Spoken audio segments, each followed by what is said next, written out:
Have you ever gone into a game expecting, even wanting, to hate it? Maybe you just didn't think it'd be for you.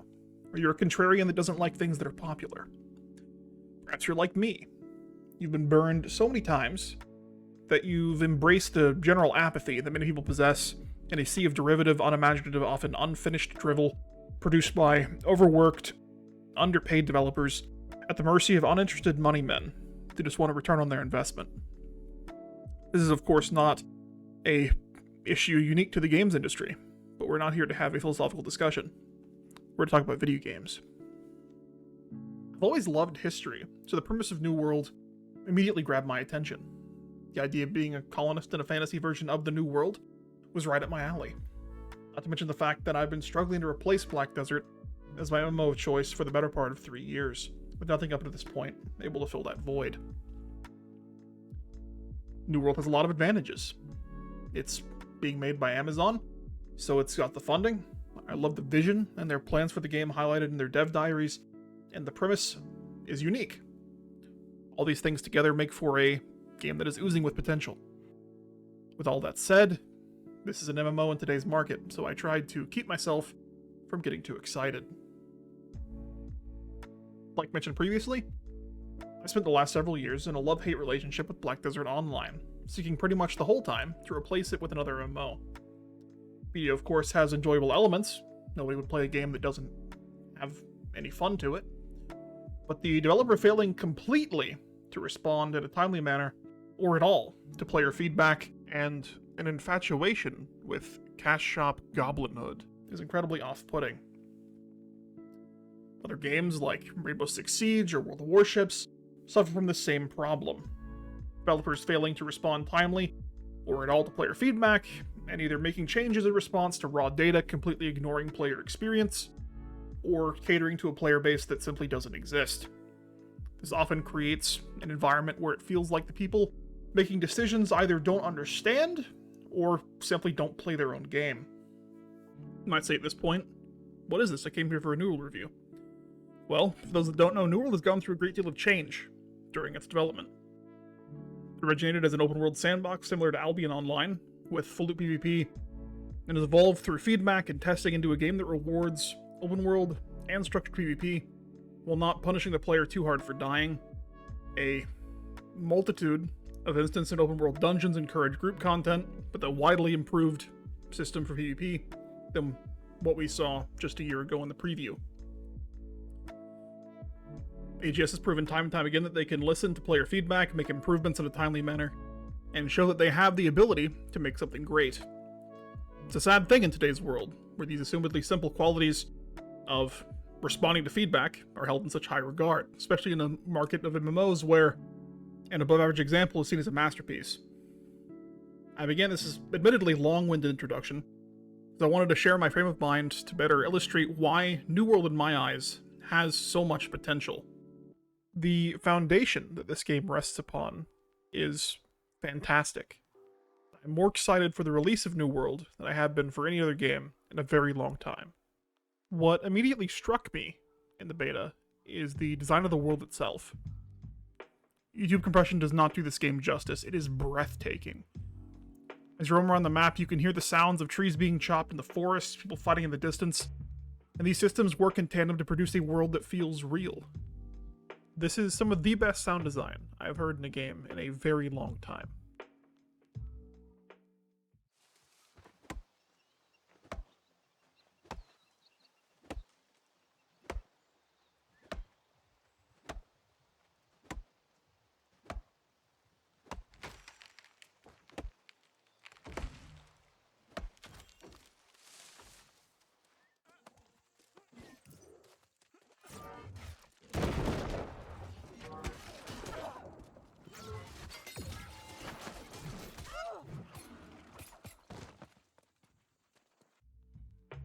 The level 25 dungeon was enjoyable for me.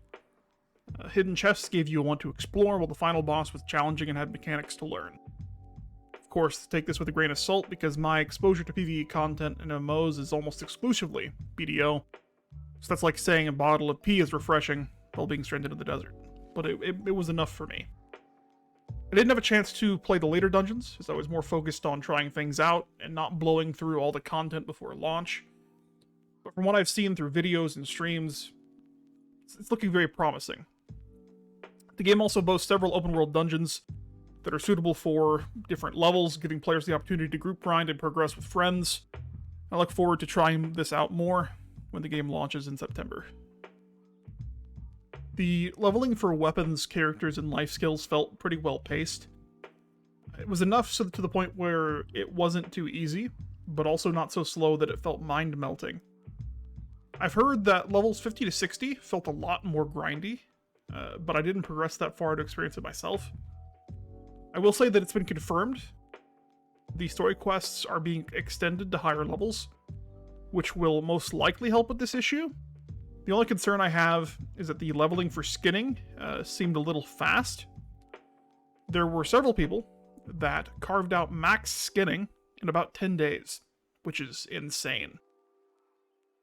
It might have been sped up during the beta, which is a definite possibility, just for the sake of testing, but the skinning at higher levels goes so fast compared to lower levels, and that might deserve some getting looked at. Another major concern that I have is the quest design overall. I think a lot of it stems from the growing pains related to what I said before, how much the game has evolved over time. The quests feel like a second thought, because in a lot of ways they are. They were added later in the development cycle when people wanted more PvE content. The story is interesting, and the quest dialogue is voice acted, which is really nice from an enjoyment standpoint, but there's a lot of room for improvement in two main areas. One being, many of the quests follow this basic format. Talk to Tim. Tim wants you to go kill something or get an item that he wants. Spend 10 minutes running to the location. Spend 30 seconds killing whatever he wants or getting the item. Run back to Tim for 10 minutes, and you'll get one of two outcomes. Tim will send you back to that same location to get another item that Tim wants, or he will send you to a new NPC, let's call him Derek, and Derek will want you to do the exact same thing. You'll restart the loop. This loop can get quite frustrating, and a little quality of life would go a long way. To clarify, not all the quests were like this. Some of them unlocked in stages, but certainly there was more than there should have been. Regarding the second thing, let me tell you a story about the Candle Quest.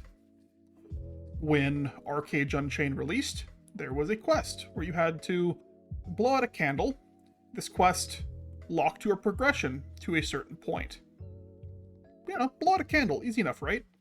Well, let me tell you, this candle wasn't instanced, and there was one candle per server.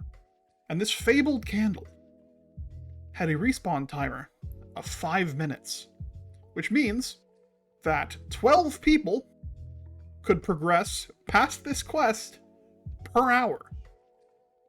And this was a pretty big launch. So imagine how congested that area would get. I think it's safe to say that a lot of you know where I'm going with this. New World has a quest that will be infamous, if not fixed in some way, by launch. There's a quest you get pretty early on, where you need to kill a boss to make a piece of gear at a special forge. This will be nowhere near as bad as AU even now, because you need to only tag the boss to get credit. But tagging requires not one, but 2 hits to get credit for that kill, which is quite hard to do when 10 other people are also trying to kill the boss. This and quests like it, because I'm sure there's more. Just from what I've seen with other quests and the way that they work, these bosses have long respawn timers. And on launch for New World, which will be a much bigger game than AU ever was, we'll have a meme on our hands. So something needs to be done. Add more bosses to where, you know, like let's say the dude is named Michael. I'm making up a lot of names here. Michael has several spawns around the area. There's several Michaels. That could be a solution. Have it be instanced. Or don't kill Michael. Just be like, hey, make your ring at the forge. You did your quest. Move on. Just a few ideas. I tend to gravitate a lot towards life skilling in the MMOs that I play, so naturally I spend a lot of time gathering and messing around with the crafting that New World has to offer. I gotta say, I'm thoroughly impressed with what AGS has built. Gathering is fun and encourages exploration, while crafting is easy to understand but has satisfying depth. You can't just get ore, make ore into bars, and then make armor. Each discipline requires several different types of resources, so the player is either encouraged to diversify, or get these resources from other players, either through the market or through trading. This means that people are encouraged to work with their friends in their company, which is always nice for a massively multiplayer game to feel like it's multiplayer. I love that the game encourages these interactions. It feels good to work with friends towards a common goal and be able to outfit your company with the best gear. One thing that concerns me though is what happens once the economy is saturated? There will come a point when the active player base will generally have the best gear that they can get, and that's not going anywhere. AGS will either need to keep overall gear score moving up, or find some way that these gear pieces can leave the economy. Otherwise, the economy might stagnate, which undermines the fantastic system for crafting and gathering that AGS has built in New World. The sign of a well-made combat system is one that is easy to pick up, but difficult to master. I really think that AGS has accomplished this nicely with New World. Each weapon feels unique with its own strengths and weaknesses, all ranged attacks are skill shots, and the movement feels very weighted after the attacks. The limited skill points, with numerous passives and abilities, should encourage build diversity, and the classless system will allow players to experiment and switch things up if anything gets stale. There were of course some bugs, like Great Axe hitting for double damage, or even triple damage, if you shook your camera like Michael J. Fox. However, AGS's track record makes me confident that many of these bugs, if not all of them, will get resolved by the time the game launches. I also want to talk about game balance. The Great Axe, Hatchet, and Life Staff stood out as oppressive to me, with the Great Axe completely in a league of its own. Of course, the bug had something to do with the overperformance, but I feel that this is also a result of the abilities and passives it provides the player. Great Axe gets additional speed for chasing an open world, it gets a dash, and abundant crowd control, making it the best weapon for open world, large scale, and small scale, with mobility, crowd control, and high damage with no weaknesses. I am concerned that left in the state that it's in, Great Axe will completely dominate the meta, and hinder the diversity in weapons that the game otherwise encourages pretty well. At minimum, the Vacuum Ball needs to be nerfed or reworked. It completely breaks large scale. It is the best ability, hands down. The Hatchet was the undisputed king of preview. The old stagger system, with the speed of its attacks, made the weapon incredibly frustrating to play against. I can say with certainty that this issue is fixed. Hatchet did not make me want to go jump off a cliff. However, the Berserk tree might need a slight adjustment to defy death. It can get pretty annoying when someone becomes unkillable while also being fast enough to not let you kite away and play around it. The issue with Life Staff is almost exclusively to do with large scale. The sheer number of healing circles that can be put down at one time and affect each player in them is insane. This means that fights turn into grindy slogs where neither side can die, and everyone's frame rate in the area just melts. It's more difficult to balance well, because you want people to want to heal. If people don't want to heal, people can't do dungeons, and you lose that level of complexity. It becomes a lot less interesting. However, some sort of limit needs to be put on the instances of healing, so that there is some sort of diminishing return where you can't just keep someone pumped up with like 5 life staffs and they have no fear of death. Because much like the Great Axe, if this stays the way it is, the entire meta will be Great Axe life staff. Everyone heals themselves while maelstroming and rolling their face across their keyboard. I really hope that this gets adjusted a bit going forward. I would love to have some sort of diminishing return, or just like limiting to where only one instance of each healing ability can affect someone at one time. When I wasn't running into Great Axe abusers, open world PvP was possibly the most fun I had during the beta. roaming around, not knowing what you'll run into can be quite fun, and the game does a good job of incentivizing this through faction rewards, loot, gold, and experience. It's refreshing to play a game that actually encourages you to fight in the open world. Faction PvP quests are a good way of getting people to flag up, but they get very repetitive after a while because they're always the same in each region. So if you're in Everfall, you will get the same quests over and over again with no variation. I would love to see more variations with these going forward, like maybe a tax cart or hot zones or like PvP only regions, but we'll see what they have planned. I want more people to fight. I want murder. The last thing that I want to discuss is the large-scale PvP. This is the area that I feel has the most potential, but also has the furthest to go regarding improvements that can be made.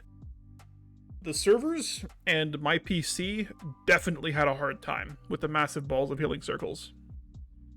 I talked about that before a bit, but it's going to be an issue going forward because like I have a pretty middling PC, I would say, for like, you know, like what people are going to have when they play this game, and I had a hard time. I in War while streaming had about 30 FPS, which is like that's doable, but I would really love it if I could at least get a solid 60.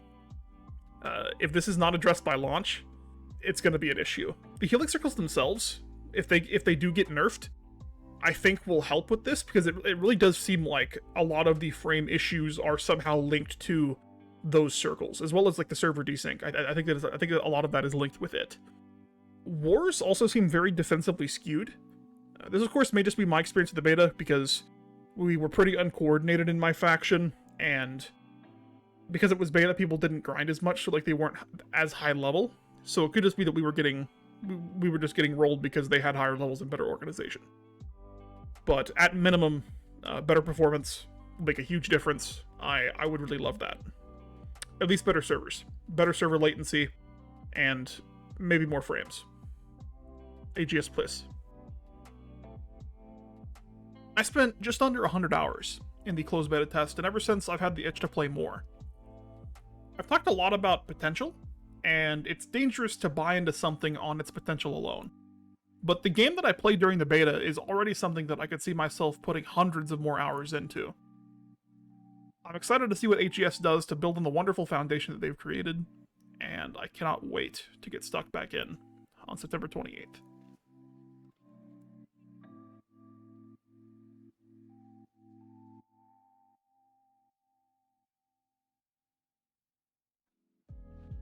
If you enjoyed this video, please consider hitting that subscribe button, liking, commenting, sharing with your friends. I do plan to put out a lot more New World content, and on release, I'll be streaming New Worlds pretty much every day at twitch.tv/albatrossop. Thank you for your time.